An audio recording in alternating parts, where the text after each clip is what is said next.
Good morning, everyone. This is Dr. SUKHWANT Singh, Associate Professor, SIRTS Pharmacy, The Sage Group, Bhopal. Dear friends, today we are going to start a new topic for our classes of medicinal chemistry 6th semester. This topic was demanded by a few students that this should be talked about again. So the topic was actually the drug discovery and drug designing. And what I have done is I have broken apart this topic into two portions. The first one is the introduction to drug designing and the overview of the subject. And in the second portion, we will discuss about the details of the subject, like the Hammett's constant and the other factors. So now let us start with the drug designing and drug discovery. In this presentation, I have tried to incite you all people regarding the advent of drug designing and the scope and the introduction, and we will also talk about the drug discovery process as in general. So I welcome you all again. I'm Dr. SUKHWANT Singh, Associate Professor, SIRTS Pharmacy, Sage Group, Bhopal. So now let us just give you a brief glimpse. Can you recognize these people, these gentlemen and this lady? They look like veterans in the field, whatever field they are working in. And I think most of them are looking of an age group almost above 70 or 75 years. Well, their names are William C. Campbell, Professor Satoshi Omura, and Madam Yo Tu. Now, can you tell me what they did achieve and why I have chosen to start my presentation with their photographs? Well, if you could not guess, the right answer is that this group has actually won the 2015 Nobel Prize in Medicine, and they have done this in their ages of above 75 and 80 years respectively. But what did they achieve? What did they discover? You'll be surprised to know that the discovery of ivermectin and artemisinin, this is done by this research group. Madam Yu was responsible for the discovery of artemisinin, and Professor Campbell and Professor Satoshi Amura, they discovered ivermectin. Now, this term ivermectin should be intriguing to you all people, because recently in the corona outbreak, a lot of research is being carried on this ivermectin, and a lot of patients who were affected by corona have shown promising results, and they are being treated even with ivermectin apart from the chloroquine, hydroxychloroquine. And both of these drugs are actually anti-malarial in nature, ivermectin as well as artemisinin. And right now, ivermectin is showing to be quite a promising substance and a promising molecule for the treatment of even the coronavirus, COVID-19. So what I mean to say is that if these people can achieve this feat of Nobel Prize in discovery at the age of above 80 years, imagine what wonders young students like you can do, and what your young minds can create for the betterment of the society. The only thing is that we have to proceed in the right path. Now let me give you a brief introduction of drugs, that a medicine or other substance which has physiological effect when ingested or otherwise introduced into the body. That means the drugs which are the substances which are ingested with a proposition to change the physiological function of the body and improve the disease state when introduced into the body, they are to be defined as drugs. And the objective of taking the drugs are treatment of the disease, relief from symptoms, providing supplementary nutrition,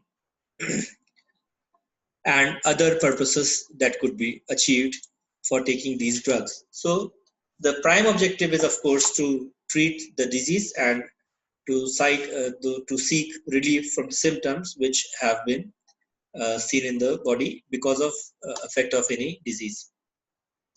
And these drugs come from variety of sources, like they can be obtained from plant sources, they can be obtained from animals, they can be obtained from marine sources, and due to the advent of chemistry and synthetic chemistry, now a lot of synthetic chemical compounds are available. Like yesterday we talked about the class of fluoroquinolones, which was a complete non-natural substance, and therefore it was classified under the topic of antimicrobial rather than antibacterial. And apart from this, now a lot of work is being carried out on the derivatives of natural drugs and semi-synthetic drugs. So the nature is being utilized, or the nature is being incorporated into the synthetic chemistry, and a part of a molecule is taken from the nature, and substitutions or chemical reactions are done on the natural part to obtain chemicals which are semi-synthetic in nature and which have got pharmacological as well as um, pharmaceutical qualities that turn it to be a better drug rather than others. So these are the various sources of drugs, and now let us look at some of the examples that from if we talk specifically about the plant, the whole of the plant can provide some or other drug. For example, and all of the parts of the plant are important, and we can get drugs from almost all of them with variety of ailments that can be treated with them. For example, if you look at the leaf, the plant digitalis gives the drug digoxin from its leaves, and this drug is used for the treatment of CHF, that is congestive heart failure. Similarly, the bark from cinchona provides quinine, which is a very good anti-malarial substance. Similarly, the fruit of opium gives morphine, which is one of the best known analgesic agents. And similarly, the seeds of izurin gives anticholinesterase, which is an enzyme for the treatment of myasthenia gravis. So this slide tells us that almost all the parts of the plant are important for us, and we can get multiple varieties of drugs from them which are used for the treatment of variety of diseases. Now these are the various images of Nicotiana tabacum, which gives us tobacco. Similarly, Atropa belladonna, which is also called as the foxglove leaf, providing atropine. And lastly, the Papaver somniferum, responsible for giving us the morphine and opiums. And apart from this, we also are dependent on some animals, and also some examples are there in even the animal world, where we have drugs available for us, and we are getting drugs. For example, for the completion of hormonal deficiency like insulin or oxytocin, these hormones can directly be derived from higher animals or animals which are having their genetic similarities, and the molecules of their natural molecules are having molecular similarity with our natural hormones. So we can derive insulin, oxytocin, epinephrine, adrenaline, and thyroid from animal sources. Similarly, enzymes like pancreatin, trypsin, chymotrypsin, fibrinogen, these are some enzymes which are obtained from animal sources. And similarly, lastly, we can talk about the animal extracts like the cod liver oil or heparin, which we get from the animal sources. This is the example of oxytocin and the cod liver oil tablets, which capsules which are available for the utilization of in the humans if they have some deficiency. Now, if we talk about the plants specifically, there are many important pharmacologically active principles in plants. So these are the compounds which are present in plant, and they can be of some or other medicinal use. Like the plants, the portions of the plants that we can use are alkaloids, glycosides, oils, resins, gums, and tannins. So I think I've almost included each and everything, including fibers also, because in the case of isabgula, we utilize only the plant fiber or the husk of the plant. So that is also a type of constituent among these constituents, and therefore we can use it. So if we have all this information, how do we proceed? And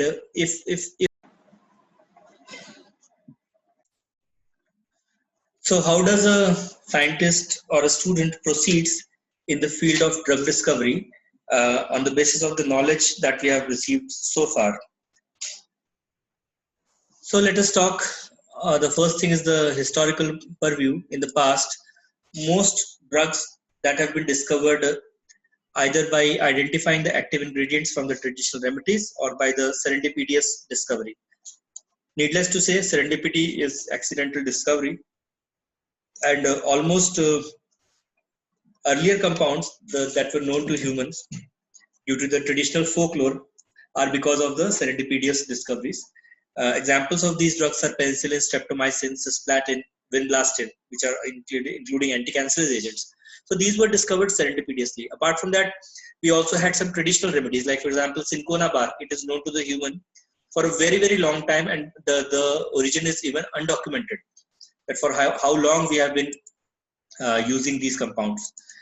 So, of course, our traditional folklore and serendipity have led to evolution of many drugs. Apart from this, many home remedies are available in our homes, in our households. We have these kind of remedies. For example, we know that turmeric is used as an antiseptic when it is given with milk for body pain, as well as it is very good anti-cancer agent. Similarly, we know ginger also, that is, it is used in cough and cold, like it is given in a kadha as a condiment, and it is also used as a condiment in the diet of the, at least Indians and sub-Asian countries usually use these compounds regularly. And similarly, we have got many parallel spaces where we have the drugs are available to us from variety of other sources, like we get the information about drugs.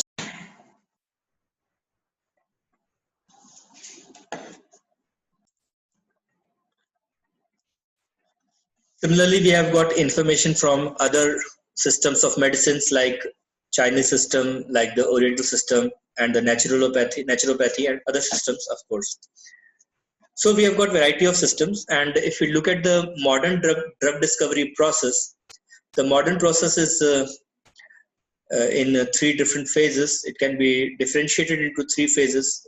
The first one being the lead discovery research, then the iterative processes, and lastly the preclinical trials and preclinical research and development, before which a drug is filed under the IND or the investigational new drug system. So if we talk about the drug discovery process, the lead discovery, it can be done in variety of there are variety of steps which can contribute to the lead discovery research, like the biological discovery, high volume screening, combinatorial diversity, rational drug designing, including structure design and bioinformatics, etc. These all are incorporating in the lead discovery research. If in my next slide, I will also define what is the lead, so that even better understanding of this concept can be done. So the next process is, of course, the iterative process, where the lead series are worked upon, variety of synthetic steps are taken out, and various combinations are tried, and a variety of substitutions are done, and structure activity relationship studies are carried out, and synthesis on the basis of SAR and QSAR studies are done, so that variety of chemicals are synthesized, which are ultimately put into the preclinical step or the preclinical research and development, where toxicity and efficacy studies are carried out, which are clinical trial phase 1 and phase 2 respectively, where we try to screen the drugs and screen the chemicals basically, and identify a drug which is to be put into human use in the clinical trial phase 3. And after it successfully completes the preclinical R&D, the drug is filed under the category of investigational new drug, that is the IND, and we apply for the clinical trial phase 3 and utilization in the humans. So what is a lead? As I told you that I'll be talking about a lead.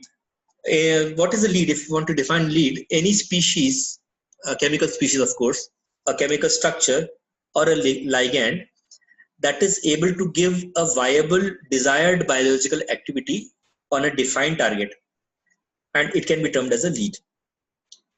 What I mean to say is that, for example, if my target is an enzyme and I want to target that enzyme on the basis of, let us say, binding with that enzyme, then any chemical species or any chemical structure or any ligand that is able to give a viable desired biological activity. For example, I want to inhibit the enzyme, then that chemical structure should be able to inhibit that enzyme, or it should be able to bind with that enzyme, or at least some desired and viable biological activity on that defined target should be available if I am working in that direction.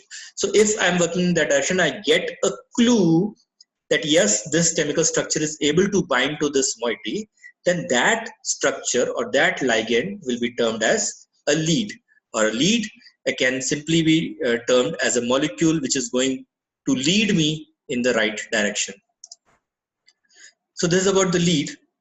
And if lead to hit, if any derivative of a lead or the lead itself, when is able to give a predefined and a desired biological effect on a receptor, it is called as a hit. That means that if I have suppose designed a chemical X to bind to chemical Y to produce an activity Z, and if I am able to do this, then the X, which was initially my hit, initially my lead, has given me a desired effect on Y. Therefore, then the effect Z is obtained, and therefore now X will not be termed as a lead since it has given its desired effect. Now it will be called as a hit. Since it has hit my target, therefore this lead is now a hit. So it gives a hint that the scientific study can probably reach a successful destination. Establishing the biological activity is a prime focus and a prime area of research for scientists. For example, the biological activity can be established by in vivo studies. It's experimentation using a whole living organism or a part where it gives information about the metabolic profile, the toxicological studies, and the drug interaction. These are all very, very important for establishing the biological activity. We don't not only have to look at the desirable effects of the drug, but also at the adverse and undesirable effects that are seen post-consumption of the medicine by the individual. Now, establishing biological activity can also incorporate ex vivo studies. This is experimentation on tissue in an artificial environment outside the organism with the minimum alteration of natural conditions. So this is ex vivo studies. And clinical trials are set of procedures in medical research and drug development to study the safety and efficacy of a new drug. It is essential to get marketing approval from regulatory authorities, and usually it may require up to 7 years to complete a clinical trial. There are different phases of clinical trials that we have been listening to. That is the phase 0, 1, 2, 3, and 4. Phase 0, which is the recent designation, is also known as human microdosing studies. It is concerned with the preliminary data on the drugs pharmacodynamics and pharmacokinetics, and the efficacy of, it is important for the efficacy of preclinical studies.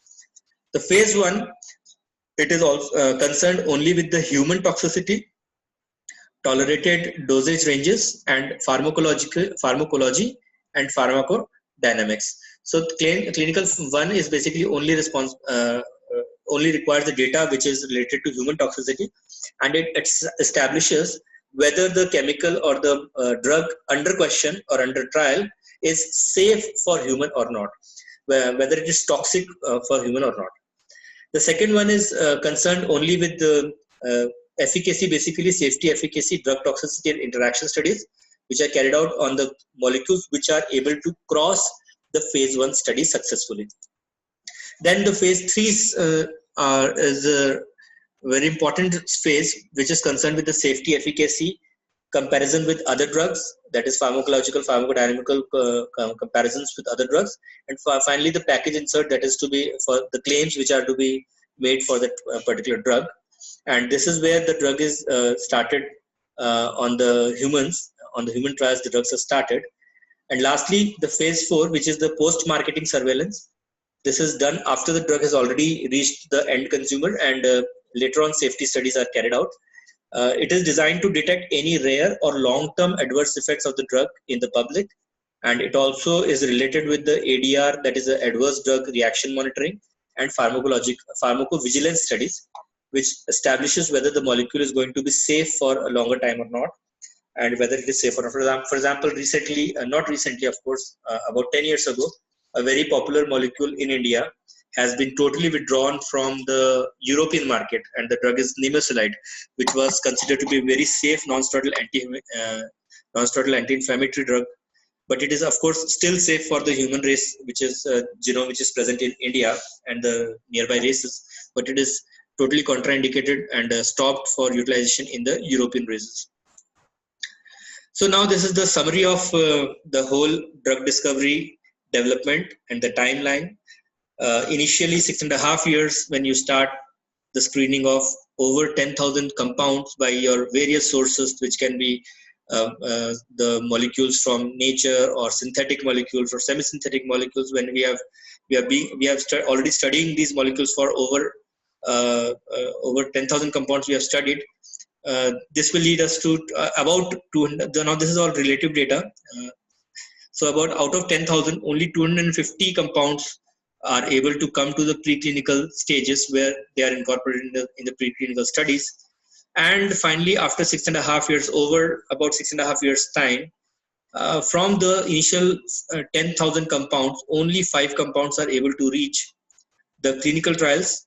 And these clinical trials usually take around 7 years time to complete. That is the phase 1, phase 2, and phase 3 studies. And finally, lastly, when we have successful results coming out of the clinical trials of these 5 compounds, next 1.5 years is taken by the FDA after filing the IND, and the FDA reviews your IND application, and finally, if at all it approves, finally out of these 5 compounds, usually only 1 compound becomes a approved FDA approved drug, and this also takes 1.5 years. So we can see here clearly that a time span of almost 15 years after the date of initiation takes place. At a span of 15 years is taken when a drug can reach from the tabletop of a scientist to the tabletop of a patient after being approved by a FDA. So this is the iterative process of the complete drug discovery process. But of course, this time has been reduced to almost half. That almost 7 years now it takes for a compound to reach from the in silico lab to the drug table of the doctor, because in silico means the computer-aided drug designing processes have started, and as a result, the drug discovery is now quite a bit fast. We have got newer methods of undertaking the test, like we have got high throughput screening, we have got molecular modeling, we have got docking studies, and various softwares are available which are able to lessen our time of testing and lessen our time of testing the clinical trials, undertaking the clinical trials.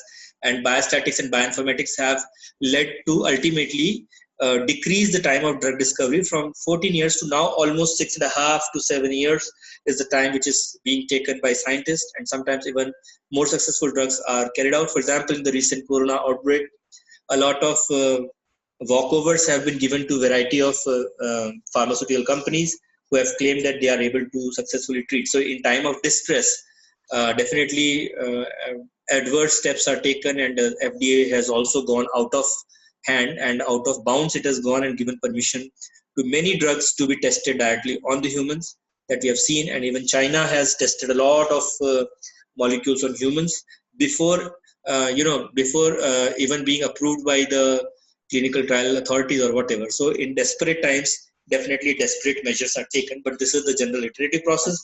We will talk about the other processes of drug discovery in our next class, where I'll be talking about the Hansch analysis, and I will be talking about various parameters kept in mind while doing QSAR studies. Thank you very much. This is Dr. SUKHWANT Singh signing off for today's class. I hope you would have understood this. In case of any doubts, you are free to contact me on my WhatsApp number, that is 971323836, and you can also mail me on singh.sukhwant@gmail.com, that is singh.sukhwant@gmail.com. Feel free to write me, feel free to contact me, and please stay inside, cooperate with your administration and the government, and let us all help the government to eradicate and control this Corona 2019. Okay, all the best to you. God bless us all. Goodbye.